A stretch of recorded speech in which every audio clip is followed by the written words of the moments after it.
લવરિયા તો વીરુ આવ્યો છે ઘરે કરવા શૂટિંગ શૂટિંગ કેવું પડે ને, ઘણા માણસો કહેતા હોય એમ થાય. અને આજે ક્રિસમસ છે એટલે વીરુ જવાનો છે એના માલોને મળવા. માલો ક્યાં માલો?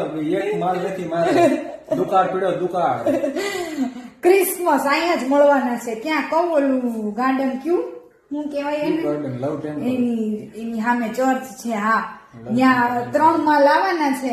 મેં કીધું તું મળતો હોય પેલા આપણે કરી લઈ શૂટિંગ. 3 માલ ક્યાં? એક ની આયા ફાફા પડે 3 ક્યાં લેવા જવા હે દોસ્તો? અને એને છોકરીને એમ કીધું કે હું તને ક્રિસમસ ની ઓલી કેપ લઈ દઈશ, સાન્ટા ક્રુઝ ના કપડા લઈ દઈશ, ચોકલેટ લઈ દઈશ. અને હમણાં જાય છે બસ.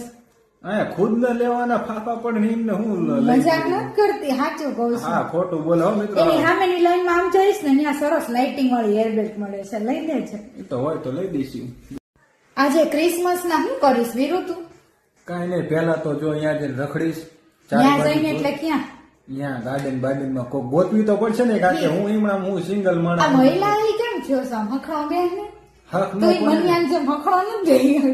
છોકરા ગમે એવો હોય એને હક પડે જ નહીં. એને હે ને આમ ઉછાળા માર જ કરે. એવું કેમ થાય?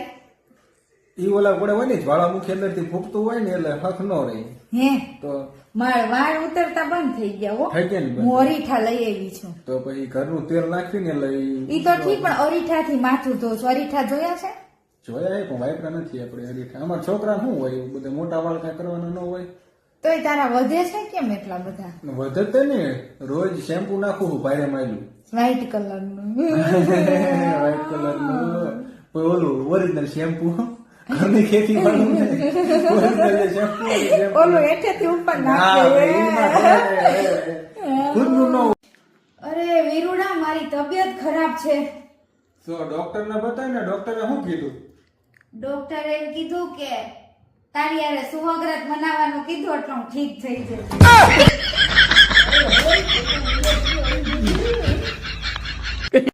લાઈને એલા મને માવો દે ને. પણ નથી મારી પાસે માવો. પણ તો શું છે? તો હું આવી પાસે હાથમાં હા, શું 6 કરોડ.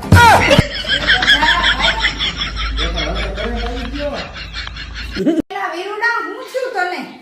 એ તારી બકરી તો કેવી હાવ બેકાર બકરી છે. કેમ એલા હું છું? હું અડધી કલાક થી ને દોઉં તો આટલું દૂધ તો માન નીકળ્યો સમજો. એ વીરુડા, તારી ભૂલ થાય છે. હા, ઈ બકરી નહીં, બકરો છે.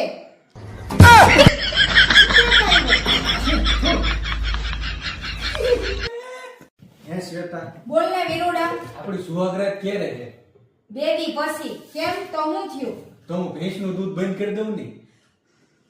ગાંડા, આપણા ઘરનો કેન્સર. નહીં વાંધો. આ તો હાવ કોરડ્યો હું તો. અરે રે વીરુડા, તે કોઈ દી મારા દિલની અંદર જોયું છે હું ચાલે છે ઈ? તે કોઈ દી જોવા જ નથી દીધું, હું કેમ જોઉં? અરે તો તું દિલ જોઈ લે ને મારું. હા તે હાર હોય બતાય. એ ગાંડા, આમાં જોવાનું ન હોય, આ લાગણીઓની વાત છે, સમજવાની હોય. તે કીધું જોવાનું તો હું તો જોવાનું જ કહું ને. બુદ્ધિ વગરનો. ભલે કીધું તો બતાય તો ખરા. હેલો લવરીઓ, welcome to Shweta Jain official નામના યુટ્યુબ ચેનલમાં હું તમારા બધાનું આગળ સાઈડ લટ કાઢીને સ્વાગત કરું છું. ચેનલમાં નવા છો, પહેલી વાર જોક સાંભળવા આવ્યા છો તો ચેનલને સબસ્ક્રાઇબ કરો અને બેલ આઇકનનો ઘંટો એવો ઊંચો નીચો કરીને દબાવો કે નોટિફિકેશન પર ઓલ દબાવો. એટલે એ નીલિયા, જેન્કા, ભારતી, આ મારું અને ભાવલાનું નાનું નાનું ઢીંગલું છે. ભાવલો રિચાર્જ કરી ગયો ને એટલે ઢીંગલું આવી ગયું. શું તમે પહેલી વાર મારા ડબલ મિનિંગ જોક સાંભળવા આવ્યા છો? તો ચેનલમાં નવા હોય તો ચેનલને સબસ્ક્રાઇબ કરો. આજના સરસ મજાના જોક્સની આપણે શરૂઆત કરીએ. મેં મારું એક નવું પિક્ચર બહાર પાડવાનું છે.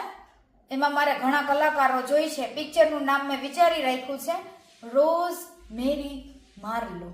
રોઝ મેરી માર્લો. આ પિક્ચરનું નામ કેવું લાગ્યું તમને? એકવાર એક છોકરીએ એક ગર્લફ્રેન્ડે બોયફ્રેન્ડને કીધું બહુ ઠંડી લાગે છે યાર.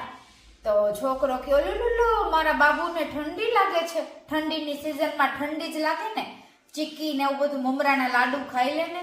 ત્યાં થોડીક વાર રહીને છોકરી કે કોઈ છોકરો કહે કે તને ઠંડી લાગે છે એટલે તારા કઈ વિચાર સારા નથી લાગતા. મારી બેબી મૂળમાં આવી છે, બેબીને બોર્નવીટા પીવડાવો, બેબી મૂળમાં નથી. તરત ગર્લફ્રેન્ડ એક ફડાકો માર્યો ને એમ કીધું ઓયો બુક કરાવવાનું કહું છું ડોફા, બોર્નવીટા પીવાનું નહીં.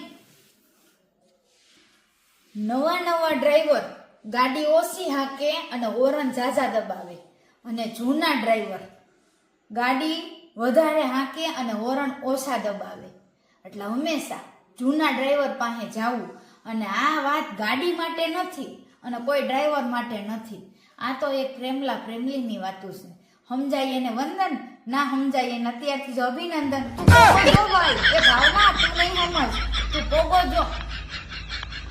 હું એકવાર દુકાનમાં સાડી લેવા ગઈ તો સાડીવાળાને મેં કીધું કે તમારી સાડીમાં કોઈ એક કાણું તો નથી ને? તો સાડીવાળાએ મને એવું કીધું કે મેડમ તમે મને એક કાણું તો બતાવો, હું તમને 2 સાડી ફ્રીમાં આપી દઈશ. ઘરે જઈને પછી સાલું સમજાણું કે આ કી કાણાની વાત કરતો હતો. આવો નાયો આયલો. હું એકવાર ગાર્ડનમાં બેઠી હતી, લવ ગાર્ડનમાં મારા એક્ટિવા ઉપર બેઠી હતી. એટલી જ વારમાં મારો એક ભાઈબંધ ભાવલો આવ્યો. એ મને કે શ્વેતા મને એક રાઉન્ડ મારવા દે ને. મેં કીધું લે હાલેમ સાવી. તો મને રાઉન્ડ ઘરે આવી મારી ગઈ. પછી ચાલુ ઘરે જઈને સમજાણું કે કી રાઉન્ડની વાત કરતો હતો. આવો નાવો હેલો આવ્યો, માર હોય તો એક્ટિવાની માર રાઉન્ડ. આજકાલ છોકરાને છે ને છોકરીઓ કરતા ભાભી બહુ ગમે. ભાભી એટલે ગમે, ના શોર શરાબા, ના ખૂન ખરાબા, ના કોઈ મારપીટ, ના કોઈ ભાગમ ભાગી. એટલે ભાભીમાં બહુ જાતા હોય બધા. હું એમ કહું કે તમને યાર કુંવારી છોકરીઓમાં શું વાંધો છે? તો કે શ્વેતા આ લગ્નની જવાબદારી, આ ખોટી ઝંઝટ અને કુંવારી છોકરીઓના ખર્ચા માંડ ઊંચકતા હોય અમે. એમ કે ડેરી મિલ્ક લાવો ને ચોકલેટ લાવો ને ઓલું કરો ને. ભાભીમાં તો કાંઈ માથાકૂટ નહીં. અમુક શોખીન ભાભીઓ આજે પણ જિંદા છે. એટલે જ આ છોકરાઓ ફસવાના છે. આ છોકરાઓ તો ગમે કરી નાખે. ભાભીઓને કઈ હાચવો. હમણાં પ્રવચનમાં ગઈ એક બાઈ, તો એના ગુરુએ પૂછ્યું કે આપકે પતિ ક્યાં કરતે હે? તો એ બાઈ તો એનું ને એના વરનું ખરાબ મીંડી બોલવા. मेरा पति 2 नंबर का धंधा करता है, जुगार रमता है, सट्टा रमता है और घर में आके देसी दारू बेचता है. ઈ બેન જેવા ઘરે ગયા ને પેલા તો પોલીસ વાળાની રેડ પડી ગઈ ન્યા. એટલે આ બાઈઓને કોણ સમજાવે કે તમે ક્યાંય જાવ છો તો પેટમાં આટલી તો વાતો રાખો.